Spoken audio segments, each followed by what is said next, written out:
Hello नमस्कार, मैं doctor Rajneesh Kumar आप सभी का एक बार फिर से हार्दिक स्वागत करता हूं। आज के वीडियो लेक्चर में हम चर्चा करेंगे यूजीसी एनटीए नेट हिंदी के पाठ्यक्रम में इकाई 2 के अंतर्गत लगे हिंदी का प्रवासी साहित्य अवधारणा एवं प्रमुख साहित्यकार टॉपिक के अंतर्गत हम चर्चा करेंगे कि हिंदी का प्रवासी साहित्य क्या है, उसकी अवधारणा क्या है और उससे जुड़े हुए प्रमुख साहित्यकार क्या हैं। आमतौर पर जब हम प्रवासी साहित्य की बात करते हैं तो हमारे दिमाग में तुरंत प्रवासी भारतीय दिवस, जो कि हर साल 9 जनवरी को मनाया जाता है, वो आ जाता है। और ये दिवस क्यों मनाया जाता है? क्योंकि महात्मा गांधी दक्षिण अफ्रीका से स्वदेश वापस आए थे और इस दिवस को मनाने की शुरुआत 2003 ईस्वी में हुई थी, जिसे कि हम प्रवासी भारतीय दिवस कहते हैं। प्रवासी भारतीय दिवस मनाने की संकल्पना सबसे पहले लक्ष्मीमल सिंघवी ने की थी और इनके प्रयास से भारत सरकार ने प्रतिवर्ष 9 जनवरी को प्रवासी भारतीय दिवस मनाने की घोषणा कर दी थी। पहला प्रवासी भारतीय दिवस 8 से 9 जनवरी 2003 में नई दिल्ली में आयोजित हुआ। इस अवसर पर प्राय 3 दिवसीय कार्यक्रम आयोजित किया जाता है। इसमें अपने क्षेत्र में विशेष उपलब्धि प्राप्त करने वाले भारतवंशियों का सम्मान किया जाता है तथा उन्हें प्रवासी भारतीय सम्मान प्रदान किया जाता है। तो यहाँ पर एक शब्द आया, भारतवंशियों का सम्मान किया जाता है। मतलब ऐसे प्रवासी जिनका जन्म भारत में हुआ है, लेकिन वो काम की खोज में या फिर अपने व्यवसाय को करने के लिए भारत को छोड़कर विश्व के अलग अलग देशों में अब जाकर बस गए हैं और वो अब केवल भारतीय मूल के बनकर रह गए हैं। तो ऐसे भारतवंशियों को सम्मान देने के लिए महात्मा गांधी की याद में प्रतिवर्ष 9 जनवरी को उनका सम्मान किया जाता है और भारत के किसी एक क्षेत्र को या फिर एक शहर को चुना जाता है कि वहाँ पर प्रवासी भारतीय दिवस मनाया जाएगा। तो भारतवंशी शब्द को अपने ध्यान में रखिए, बाद में बातें और क्लियर होती जाएंगी। यह आयोजन भारतवंशियों से संबंधित विषयों और उनकी समस्याओं की चर्चा का मंच भी है। अगर उद्देश्य पर बात करें कि प्रवासी भारतीय दिवस मनाया क्यों जाता है, मैं इसलिए प्रवासी भारतीय दिवस से शुरुआत किया हूँ कि जो उसका उद्देश्य है लगभग वही उद्देश्य प्रवासी साहित्य लेखन और उसकी अवधारणा और जो भी साहित्यकार जुड़े हुए हैं उससे बात जाकर मिलेगी और जो भी कॉन्सेप्ट है वो थोड़ा सा क्लियर होगा। अप्रवासी भारतीयों की भारत के प्रति सोच, उनकी भावनाओं की अभिव्यक्ति के साथ ही उनकी अपने देशवासियों के साथ सकारात्मक बातचीत के लिए एक मंच उपलब्ध कराना, भारतवंशियों को अप्रवासी बंधुओं की उपलब्धियों के बारे में बताना तथा अप्रवासियों को देशवासियों की उनसे अपेक्षा से अवगत कराना, विश्व के 110 देशों में अप्रवासी भारतीयों का एक नेटवर्क बनाना, भारत का दूसरे देशों से बनने वाले मधुर संबंध में अप्रवासियों की भूमिका के बारे में आम लोगों को बताना, भारत की युवा पीढ़ी को अप्रवासी भाइयों से जोड़ना, भारतीय श्रम जीवियों को विदेश में किस तरह की कठिनाइयों का सामना करना होता है उसके बारे में विचार विमर्श करना, जो कि प्रवासी साहित्य का एक प्रमुख बिंदु है। इसको नोट कर लीजिए कि जो भी भारतीय हैं, श्रमजीवी हैं और विदेश में रहकर काम कर रहे हैं, उनको किन किन कठिनाइयों का सामना करना पड़ता है उसके बारे में विचार विमर्श करना। आज के समय में प्रवासी शब्द उन लोगों के लिए प्रयुक्त होता है जो एक बेहतर जिंदगी की तलाश में अपने देश को छोड़कर दूसरे देशों में बस गए हैं। इन्हीं के द्वारा रचित साहित्य प्रवासी साहित्य कहलाता है। इसकी परंपरा बहुत पुरानी नहीं है, फिर भी यह अपनी रचना धर्मिता से साहित्य में गहरी जड़ें जमा चुका है। तो ये पैराग्राफ काफ़ी इम्पोर्टेंट है कि आज के समय में प्रवासी शब्द उन लोगों के लिए प्रयुक्त होता है जो एक बेहतर ज़िंदगी की तलाश में अपना देश छोड़कर दूसरे देशों में बस गए हैं और वहाँ से साहित्य रचना कर रहे हैं, वो प्रवासी साहित्य कहलाता है। इसकी परंपरा उतनी पुरानी नहीं है जितनी कि हिंदी साहित्य है या फिर दलित साहित्य है या फिर स्त्री साहित्य है या आदिवासी साहित्य है, बल्कि ये थोड़ा सा विमर्शों के दुनिया में एक नवीन साहित्य लेखन कहा जा सकता है। और ये अपने रचना धर्मिता से लोगों को अपने तरफ इन्होंने आकर्षित किया, ध्यान आकर्षण किया। तो फिर प्रवासी साहित्य पर भी बात होने लगी। देखा जाए तो अन्य देशों में बसे भारतीयों के महती प्रयासों से ही आज प्रवासी साहित्य समृद्ध और महत्वपूर्ण बन पाया है। आज का प्रवासी साहित्य पहले के प्रवासी साहित्य से काफ़ी भिन्न है। जैसे जैसे प्रौद्योगिकी विकसित होती गई वैसे वैसे यह साहित्य भी विविध और जनप्रिय होता गया। प्रवासी भारतीय भारत से दूर होकर भी इस माध्यम से बहुत निकट हैं, जुड़े हुए हैं अपने देश से, अपने पूर्वजों की मिट्टी से। प्रवासी भारतीय जो साहित्य लेखक हैं, कई लेखकों के पूर्वज बहुत पहले ही देश को छोड़कर दूसरे देश में जाकर बस गए हैं। उनकी कई पीढ़ियां धीरे धीरे वहाँ पर विकसित हुई, आगे बढ़ती गईं। फिर भी उनका जो जुड़ाव है वो मूल जो देश है यानी कि भारत है उससे जुड़ाव बना हुआ है। और जो भी वो काम करते हैं वो बताने की कोशिश भी करते हैं कि हम भारत के मूलवंशी हैं और इस एरिया में आगे बढ़ रहे हैं। जिन्होंने हिंदी को केंद्र में रखकर या इसे माध्यम बनाकर हिंदी भाषा में साहित्य सृजन किया वे प्रवासी हिंदी साहित्यकार हैं। भारत उन शीर्ष देशों में से एक है जहां से बड़ी संख्या में लोग विदेशों में जाकर बस जाते हैं। यही कारण है कि हिंदी का प्रवासी साहित्य बहुत समृद्ध है। विदेशों में रहकर लेखन कार्य करना प्रवासियों को अलग विशिष्टता प्रदान करता है।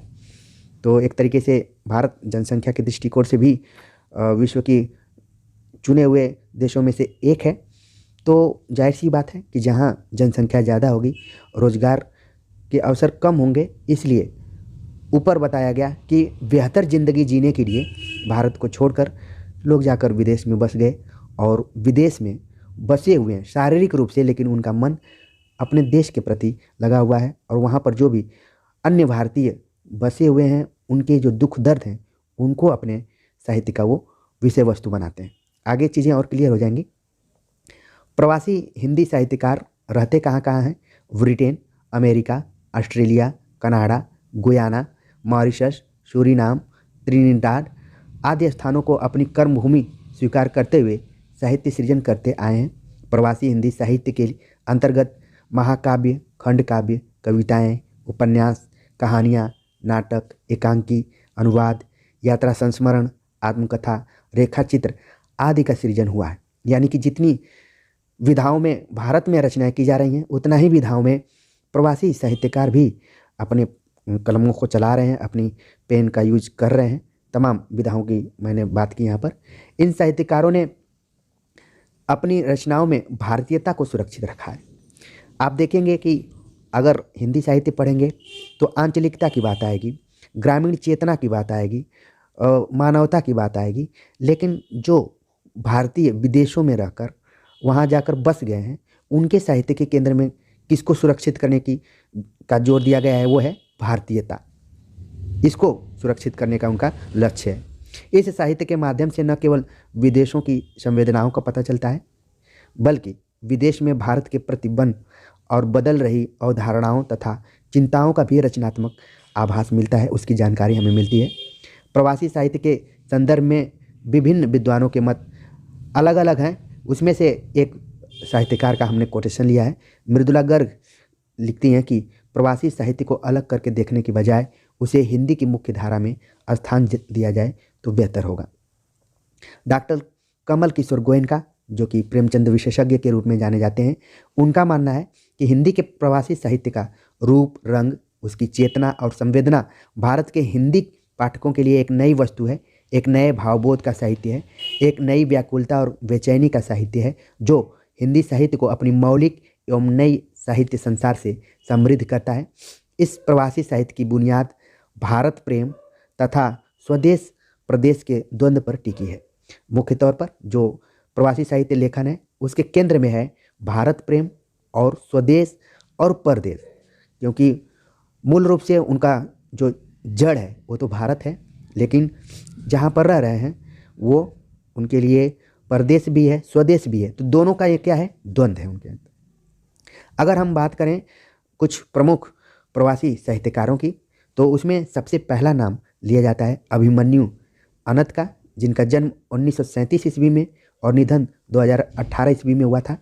और सौभाग्य की बात यह है कि अभिमन्यु अनंत को हमने जवाहरलाल नेहरू विश्वविद्यालय के CIL सेंटर में सजीव रूप में देखा और सौभाग्य प्राप्त हुआ उनको सुनने का। तो जब भी ये हमारे सेंटर में आते थे, एक या दो बार आए थे। नई दिल्ली में जो भी प्रवासी साहित्यकार कभी भी भ्रमण करने आता था तो एक हमारे सर थे जो कि उनको बुला लिया करते थे। उस समय तो सर का काम लगता था कि ये फालतू टाइप का है, लेकिन अब जब हम सोचते हैं तो लगता है कि नहीं, अगर वो इन साहित्यकारों को नहीं हमें मिलाते तो हम किताबों में पढ़कर केवल उनको रटते, उनको देखने का मौका नहीं मिलता। वैसे भी महानगरों में पढ़ने का एक फ़ायदा तो होता ही है कि जितने भी बड़े साहित्यकार होते हैं उनको देखने और सुनने का दोनों का मौका एक ही साथ मिल जाता है।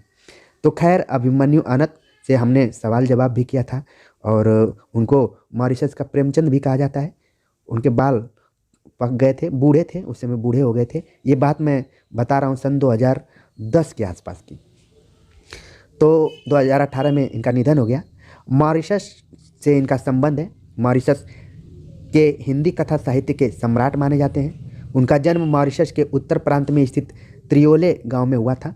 मॉरिशस दक्षिण अफ्रीका के बगल में ही उसके पूरब के हिस्से में एक छोटा सा द्वीपनुमा देश है जहाँ पर भोजपुरी भारी मात्रा में बोली जाती है। वैसे तो वहाँ की जो प्रथम भाषा है वो फ्रेंच है, लेकिन सेकेंडरी जो भाषा है वो भोजपुरी है। ये थोड़ा सा हमें गर्व करने का यहाँ पर मौका मिलता है। तो मॉरिशस के उत्तरी प्रांत में स्थित एक त्रियोले गांव में अभिमन्यु अनंत का जन्म हुआ था, यानी कि इनके पूर्वज बहुत पहले ही मॉरिशस पहुंच गए थे।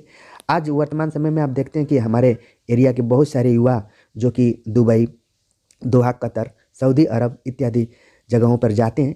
हो सकता है कि उनको वहाँ पर अगर अच्छा लग जाए तो रह भी जाएं, तो वो हमारे लिए प्रवासी के रूप में हो जाएंगे। तो अभिमन्यु अनंत उसी तरह के हैं जो कि मॉरिशस में उनके पूर्वज पहले ही जाकर बस गए थे और वहाँ पर उन्होंने हिंदी कथा साहित्य लिखना शुरू किया और एक अपने को वहाँ पर सम्राट के रूप में स्थापित किया। और मैं उनके जन्म के बारे में बता दिया। अभिमन्यु का मूल भारत की ही मिट्टी है। इनके पूर्वज अन्य भारतीयों के साथ अंग्रेजों द्वारा वहाँ गन्ने की खेती में श्रम करने के लिए लाए गए थे। ये इम्पोर्टेंट चीज़ है। अचानक ये लोग वहाँ नहीं पहुँचे, बल्कि अंग्रेज़ों द्वारा गन्ने की खेती कराने के लिए वहाँ पर मजदूरों की ज़रूरत थी, तो वहाँ पर अभिमन्यु अनंत के पिता या पूर्वज गए हुए थे। मजदूरों के रूप में गए भारतीय अंततः वहीं पर बस गए। मॉरिशस कालक्रम से अंग्रेज़ों के शासन से मुक्त हुआ। जैसे भारत आज़ाद हुआ वैसे ही मॉरिशस भी आज़ाद हुआ। अभिमन्यु की भारतीय पृष्ठभूमि ने उन्हें हिंदी की सेवा के लिए उत्साहित किया और उन्होंने अपने पूर्वजों की मातृभूमि का ऋण अच्छी तरह से चुकाया। वे मॉरिशस के कथा शिल्पी थे। साथ ही उन्होंने हिंदी कविता को एक नया आयाम दिया। इन्हें मॉरिशस का उपन्यास सम्राट कहा जाता है। लाल पसीना इनका कालजयी महाकाव्यात्मक उपन्यास है। मॉरिशस में उपन्यास, कहानी और नाटक तीनों की रचना हुई। कथा साहित्य में सबसे महत्वपूर्ण नाम अभिमन्यु अनंत का है। आपके 14 उपन्यास प्रकाशित हैं, लगभग 200 कहानियाँ प्रकाशित हैं। तो इसलिए आप अनुमान लगा सकते हैं कि प्रेमचंद से इनकी तुलना क्यों न की जाए, जहाँ पर प्रेमचंद ने कुल 300 कहानियाँ लिखी थी और लगभग 13 उपन्यास लिखे थे। वहीं अभिमन्यु अनंत भी उनसे कुछ पीछे नहीं दिख रहे हैं। अभिमन्यु अनंत का जो सबसे बेहतरीन उपन्यास है उसका नाम है लाल पसीना, जो कि 1977 ईस्वी में प्रकाशित हुआ था। इसे देश के अप्रवासी भारतीयों के दर्द भरे जीवन की महागाथा के रूप में देखा जाता है। गांधी जी बोले थे, लाल पसीना की अगली कड़ी है। इसमें हमें दर्द भरे जीवन की मुक्ति का स्वर सुनाई पड़ता है। दोनों का प्रकाशन राजकमल प्रकाशन नई दिल्ली से हुआ है।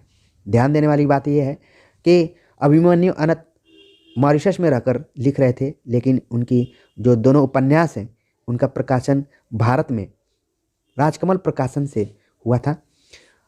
आगे आंदोलन, एक बीघा प्यार, तीसरे किनारे पर, जम गया सूरज, शेफाली, नदी बहती रही, एक कई बार एग्जाम में पूछी जा चुकी है, नदी बहती रही, वह बीच का आदमी, खामोशी के चित्कार, इंसान और मशीन आदि आपके अन्य उपन्यास हैं।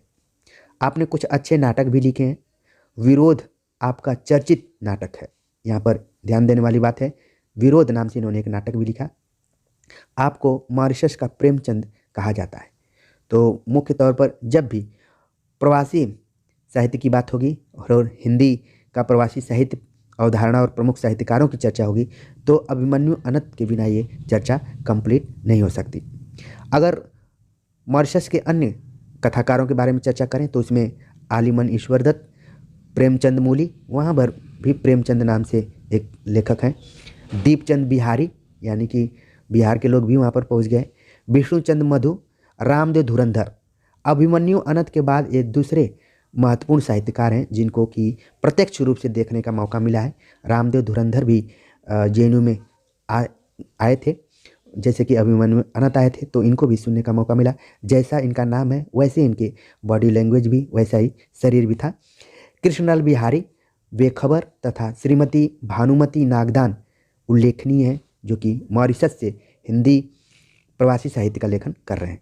अगर नाटककारों में चर्चा करें तो नाटककारों में जय नारायण राय, ब्रजेंद्र भगत मधुकर, ठाकुर दत्त पांडे, रामदत्त शर्मा, हीरालाल लीलाधर आदि का नाम उल्लेखनीय है। ये तो रही बात मॉरिशस की। अब दूसरे देश में चलते हैं। फिजी में हिंदी के मौलिक लेखकों में जोगिंदर सिंह कंबल का नाम उल्लेखनीय है। आपको फिजी का प्रेमचंद कहा जाता है। सबेरा, जो कि 1976 ईस्वी में प्रकाशित हुआ, धरती मेरी माता, करवट आदि आपके चर्चित उपन्यास हैं। आपने कुछ अच्छे नाटक भी लिखे हैं।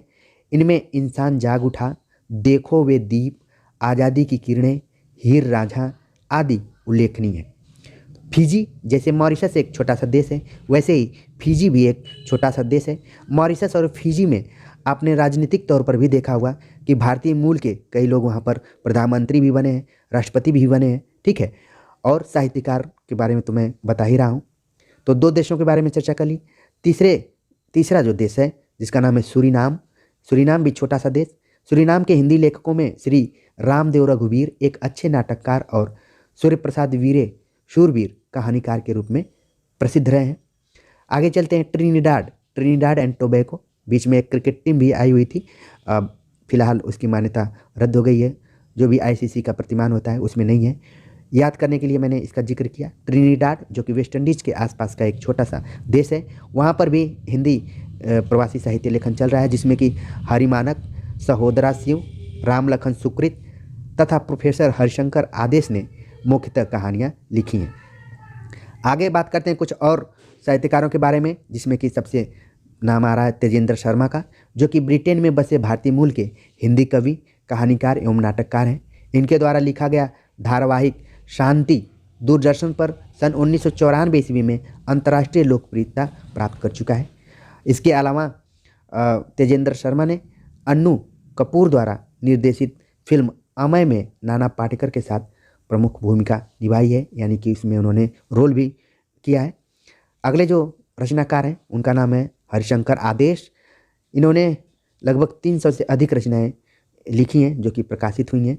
महाकाव्य, खंडकाव्य, नाटक, एकांकी, जीवनियाँ, भगवद गीता का हिंदी और अंग्रेजी पद्यानुवाद आदि उनके लेखन में शामिल रहे हैं। इसके अलावा अगर स्त्री लेखिकाओं की चर्चा करूं तो अचला शर्मा का नाम आ रहा है। अचला शर्मा जो कि अमेरिका में कार्यरत रहीं। इसके बाद लंदन में बीबीसी पहले न्यूज़ सेवा हुआ करती थी, जो कि रेडियो पर भी आती थी, लेकिन आजकल केवल वेबसाइट और यूट्यूब पर आप इसको देख सकते हैं। तो अचला शर्मा बीबीसी हिंदी सेवा की अध्यक्षा रहीं। इनके लेखन में भारतीय समाज का बहुविध चित्रण दिखाई पड़ता है।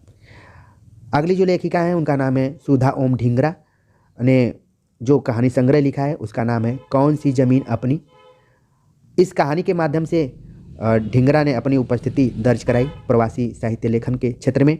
इनका लेखन एक सांस्कृतिक सेतु की तरह है। उनकी कहानियों में अमेरिका में मस्त व्यस्त भारतीय पीढ़ी के बीच त्रस्त पीढ़ी के चित्र भी प्रस्तुत करने की कोशिश की गई है। एक तरफ कुछ भारतीय हैं जो कि एकदम अच्छे से वहाँ रह रहे हैं, लेकिन एक ऐसी पीढ़ी है जो कि वहाँ पर त्रस्त है, उसको परेशानियों का सामना करना पड़ रहा है।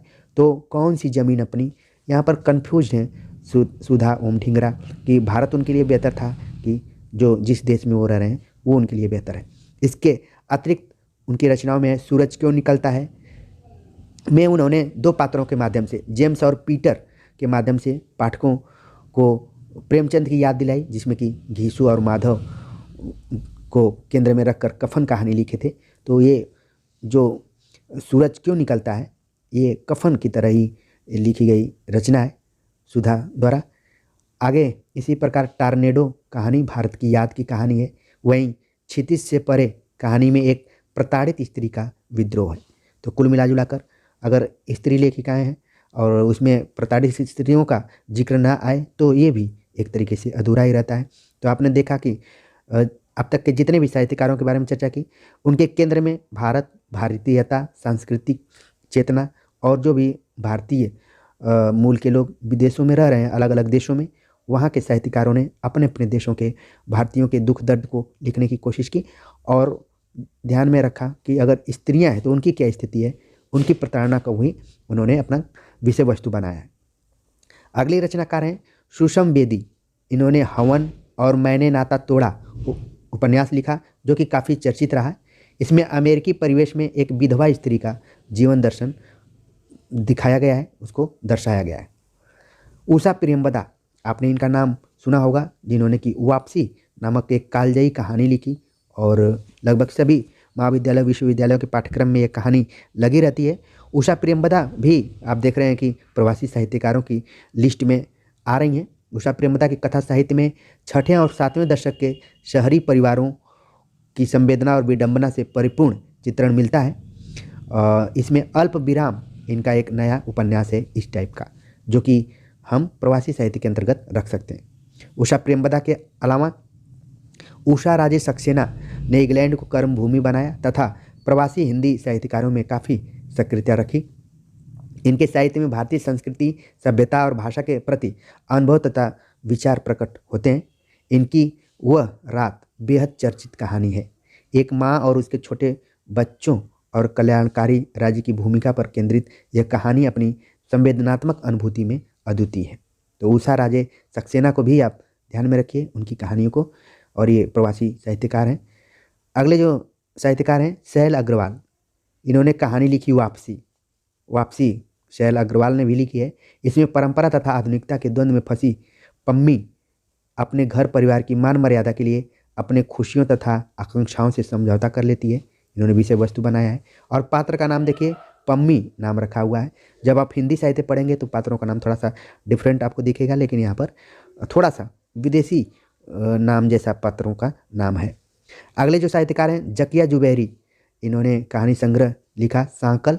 इसमें स्त्री मन के द्वंद्व और जटिलताओं को उकेरा गया है। सांकल में स्त्री मन के अंदर चलने वाले द्वंद्व और जटिलताओं को रखने की कोशिश की गई है। इनकी कहानियों में नॉस्टैल्जिया और विदेश में बसे परिवारों के बीच की स्थितियों का आत्मीय चित्रण मिलता है। अगले जो साहित्यकार हैं जिनका नाम है डॉक्टर लक्ष्मीमल सिंघवी, ये लंदन में रहते हैं। भारतीय उच्चायुक्त के पद पर कार्यरत रहे हैं। उन्होंने हिंदी भाषा और साहित्य सृजन में महत्वपूर्ण योगदान दिया है। अक्सर जो IFS की नौकरी करते हैं वो सब उच्चायुक्त के पद पर रहते हैं और उन लोगों ने काफ़ी, उसमें से कुछ लोगों ने प्रवासी साहित्य लिखने की कोशिश की है। प्रवासी भारतीयों की संख्या अमेरिका, इंग्लैंड, मॉरिशस तथा खाड़ी देशों में सर्वाधिक है और इसी वजह से इन देशों में हिंदी लेखकों की संख्या सर्वाधिक रही है। और प्रवासी साहित्य पर सबसे पहले काम करने का श्रेय अगर किसी को दिया जाता है तो उनका नाम है कामता कमलेश ने इस दिशा में पथ प्रदर्शक का काम किया। हिंदी साहित्य के इतिहास ग्रंथों में अभी उपयुक्त देशों में लिखे जा रहे साहित्य की चर्चा न के बराबर है। अभी हम आचार्य रामचंद्र शुक्ल, डॉक्टर नगेंद्र बच्चन सिंह के इतिहास ग्रंथों तक सीमित रहे हैं, लेकिन अब ज़रूरत आ गई है कि एक नया इतिहास जब लिखा जाए तो इन प्रवासी साहित्यकारों को भी उसमें जोड़ने की कोशिश की जाए। तो तमाम देशों के साहित्यकारों पर हमने चर्चा की। इसके अलावा दक्षिण Africa, Kenya, Sri Lanka, Malaysia, Thailand, Indonesia, Singapore, Pakistan, Bangladesh, Cambodia, Laos आदि ऐसे देश हैं जहाँ हिंदी का किसी न किसी रूप में प्रचलन है। इन देशों में भी हिंदी में कुछ न कुछ लिखा जा रहा है। तो इस तरीके से हमने आज के लेक्चर में हिंदी का प्रवासी साहित्य, उसकी अवधारणा, उसकी जो भी साहित्यकार हैं उनके बारे में और उनकी रचनाओं के जो प्रमुख विषय वस्तु हैं उन पर चर्चा की। आमतौर पर बहुत कम रुचि से इस टॉपिक को पढ़ाया जाता है, क्योंकि पूरा समय हमारा हिंदी साहित्य का इतिहास, भारतीय काव्य शास्त्र, दलित विमर्श, स्त्री विमर्श, आदिवासी विमर्श पढ़ाने में निकल जाता है। और प्रवासी साहित्य पर वैसे भी लंबा प्रश्न कभी नहीं पूछा जाता है। ऑब्जेक्टिव तौर पर अभिमन्यु, अनंत इत्यादि तक ही सीमित रहते हैं अभी तक जो भी परीक्षाओं का पैटर्न रहा है।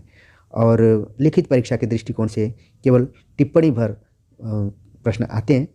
लेकिन फिर भी जानकारी के दृष्टिकोण से ध्यान में रखना चाहिए कि हिंदी साहित्य का जो दायरा है वो अब धीरे धीरे व्यापक होता जा रहा है। तो उसी व्यापकता को ध्यान में रखते हुए हमने इस लेक्चर को तैयार किया था। उम्मीद है कि आप सभी को पसंद आया होगा। कमेंट्स कर जरूर बताइए। मिलते हैं एक नए टॉपिक के साथ, तब तक के लिए नमस्कार।